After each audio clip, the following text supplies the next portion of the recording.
പ്രവൃത്തികൾ അദ്ധ്യായം 9. ശൗൽ കർത്താവിന്റെ ശിഷ്യന്മാരുടെ നേരെ ഭീഷണിയും കുലയും നിശ്വസിച്ചുകൊണ്ട് മഹാപുരോഹിതന്റെ അടുക്കൽ ചെന്നു.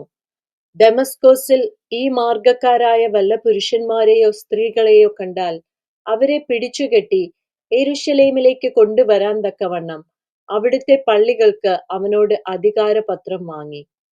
അവൻ പ്രയാണം ചെയ്ത് ദമസ്കൊസിന് സമീപിച്ചപ്പോൾ പെട്ടെന്ന് ആകാശത്ത് നിന്ന് ഒരു വെളിച്ചം അവന്റെ ചുറ്റും മിന്നി.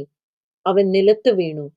ശൗലേ, ശൗലേ, നീ എന്നെ ഉപദ്രവിക്കുന്നത് എന്ത് എന്ന് തന്നോട് പറയുന്ന ഒരു ശബ്ദം കേട്ടു. നീ ആരാകുന്നു കർത്താവേ എന്ന് അവൻ ചോദിച്ചതിന്, നീ ഉപദ്രവിക്കുന്ന യേശു ആകുന്നു ഞാൻ.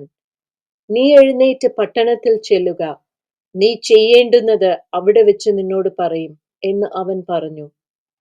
അവനോട് കൂടെ പ്രയാണം ചെയ്ത പുരുഷന്മാർ ശബ്ദം കേട്ടുവെങ്കിലും ആരെയും കാണാതെ മരവിച്ചു നിന്നു. ശൗൽ നിലത്ത് നിന്ന് എഴുന്നേറ്റ് കണ്ണു തുറന്നാറെ ഒന്നും കണ്ടില്ല. അവർ അവനെ കൈക്ക് പിടിച്ച് ദമസ്കൊസിൽ കൂട്ടിക്കൊണ്ടുപോയി. അവൻ 3 ദിവസം കണ്ണു കാണാതെയും തിന്നുകയോ കുടിക്കുകയോ ചെയ്യാതെയും ഇരുന്നു. എന്നാൽ അനന്യാസ് എന്നൊരു ശിഷ്യൻ ദമസ്കൊസിൽ ഉണ്ടായിരുന്നു. അവനെ കർത്താവ് ഒരു ദർശനത്തിൽ അനന്യാസേ എന്ന് വിളിച്ചു. കർത്താവെ, അടിയനിതാ എന്ന് അവൻ വിളി കേട്ടു. കർത്താവ് അവനോട്, നീ എഴുന്നേറ്റ് നേർവീതി എന്ന തെരുവിൽ ചെന്ന് യൂദയുടെ വീട്ടിൽ തർസോസുകാരനായ ശൗൽ എന്നു പേരുള്ളവനെ അന്വേഷിക്ക. അവൻ പ്രാർത്ഥിക്കുന്നു. അനന്യാസ് എന്നൊരു പുരുഷൻ അകത്ത് വന്ന് താൻ കാഴ്ച പ്രാപിക്കേണ്ടതിന് തന്റെ മേൽ കൈവെക്കുന്നത് അവൻ കണ്ടിരിക്കുന്നു എന്ന് കൽപ്പിച്ചു. അതിന് അനന്യാസ്, കർത്താവെ, ആ മനുഷ്യൻ യെരൂശലേമിൽ നിന്റെ വിശുദ്ധന്മാർക്ക് എത്ര ദോഷം ചെയ്തു എന്ന് പലരും പറഞ്ഞ് ഞാൻ കേട്ടിരിക്കുന്നു.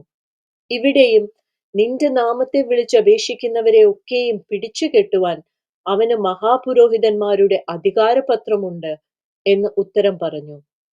കർത്താവ് അവനോട്, നീ പോക, അവൻ എന്റെ നാമം ജാതികൾക്കും രാജാക്കന്മാർക്കും ഇസ്രയേൽ മക്കൾക്കും മുമ്പിൽ വഹിപ്പാൻ ഞാൻ തിരഞ്ഞെടുത്തിരിക്കുന്ന ഒരു പാത്രമാകുന്നു. എന്റെ നാമത്തിനു വേണ്ടി അവൻ എന്തെല്ലാം കഷ്ടം അനുഭവിക്കേണ്ടതാകുന്നു എന്ന് ഞാൻ അവനെ കാണിക്കും എന്ന് പറഞ്ഞു.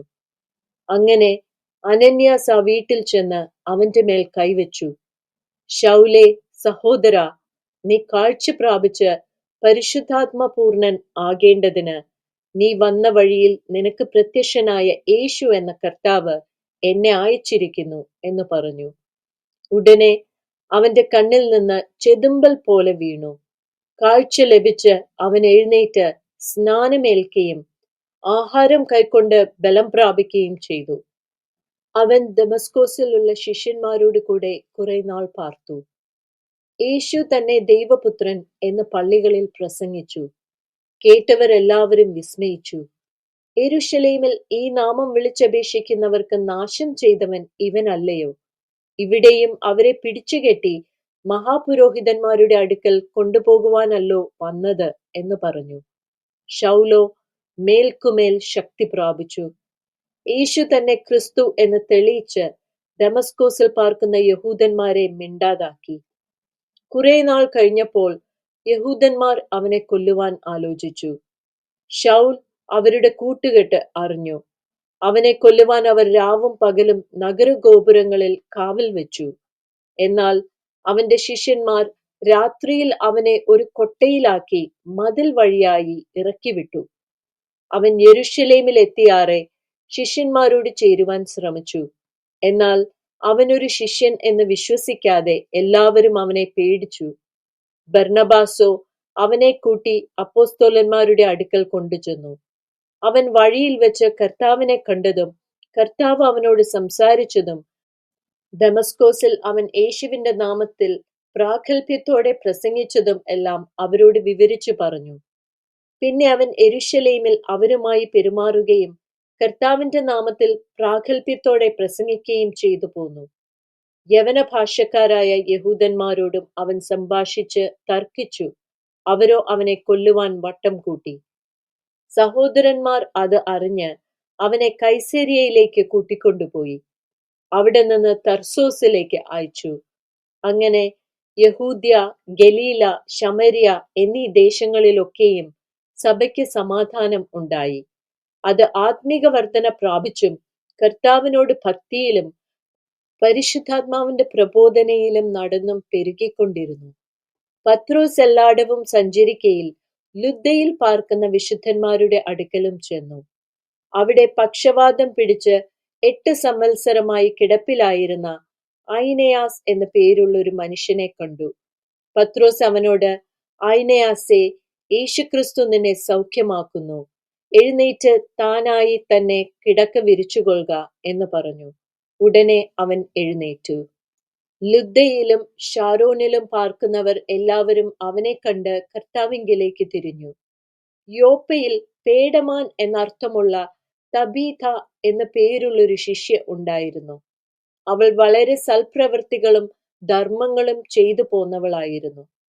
ആ കാലത്ത് അവൾ ദീനം പിടിച്ച് മരിച്ചു.